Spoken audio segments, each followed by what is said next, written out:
క్రీస్తునందు ప్రియమైన సహోదరి సహోదరులకు యేసుక్రీస్తు నామములో శుభములు. దేవుని యొక్క నూతనమైన కృప మీకు కలుగును గాక. ఈరోజు దేవుడు మనకిచ్చిన మాట లూకా సువార్త 15వ అధ్యాయము 8వ వచనం. ఏ స్త్రీకైనను 10 వెండి నాణెములు ఉండగా వాటిలో ఒక నాణెం పోగొట్టుకుంటే ఆమె దీపం వెలిగించి ఇల్లు ఊడ్చి అది దొరుకు వరకు జాగ్రత్తగా వెదకదా.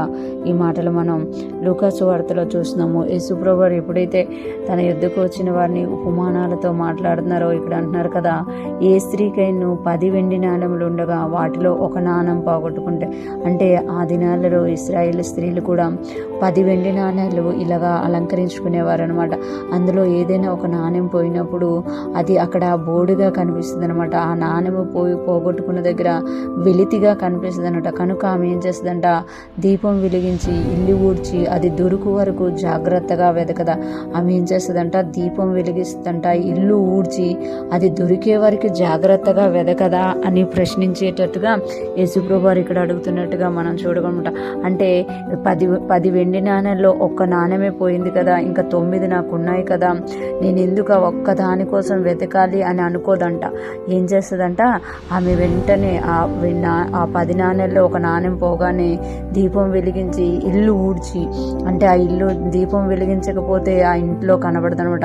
అందుకనే చీకటిగా ఉంటే కనబడదు కాబట్టి ఆమె దీపం వెలిగించుకుంటుందట. ఆ దీపం వెలిగించడమే కాకుండా ఇల్లును ఊడుస్తుందట. అంటే ఆ ఇల్లు మూలలంతా కూడా ఊడుస్తుంది. ఇంకా అది దొరికే వరకు, అంటే ఊడ్చినా ఇంకా దొరకకపోతే జాగ్రత్తగా వెదకదా అని అంటున్నారు. అంటే ఆమె దీపం వెలిగించుకొని ఇల్లు ఊడ్చి దొరికే వరకు జాగ్రత్తగా వెతుకుతుందంట. ఈ ఉపమానం యేసుప్రభువు వారు ఎందుకు చెప్తారు అని అంటే, 99 గొర్రెల కన్నా తప్పిపోయిన ఒక గొర్రె శ్రేష్టం, 9 వెండి నాణాల కన్నా పడిపోయి పోగొట్టుకున్న ఆ ఒక్క వెండి నాణమే శ్రేష్టము, జాగ్రత్తగా వెతుకుతామట. అలాగే మన ఆత్మీయ జీవితాల్లో కూడా ఎన్ని ఉన్నాయో అన్నీ ఉండాలి. 10లో 10 యొక్క దేవుని గుణాలు ఉన్నాయా, 10లో ఒకటి పోయినా మరలా దాన్ని దీపం వెలిగించి, అంటే మన ఆత్మను వెలిగించుకొని ఊడ్చాలి, చూడాలి మన హృదయంలో ఎక్కడ తప్పిదం జరిగింది, లేకపోతే నేను ఎక్కడ పోగొట్టుకున్నాను అని జాగ్రత్తగా వెతికి దొరికే వరకు వెతకాలంట.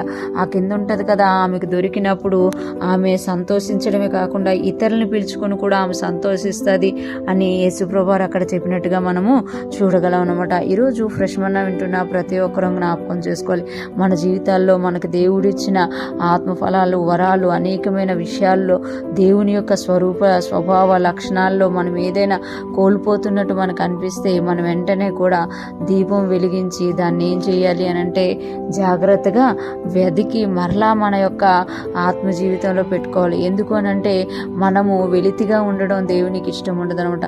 పోగొట్టుకునే దాని విషయంలో నిర్లక్ష్యంగా ఉండడం దేవునికి ఇష్టం ఉండదు. మనము దేవుని వాక్యం ప్రకారం దాన్ని వెతికి పొందుకొని సంతోషించేవారిగా ఉండాలి. ఈరోజు ఫ్రెష్ మన్నా వింటున్న ప్రతి ఒక్కరం కూడా ఆత్మీయ జీవితంలో పరిపూర్ణంగా ఉందుముగాక.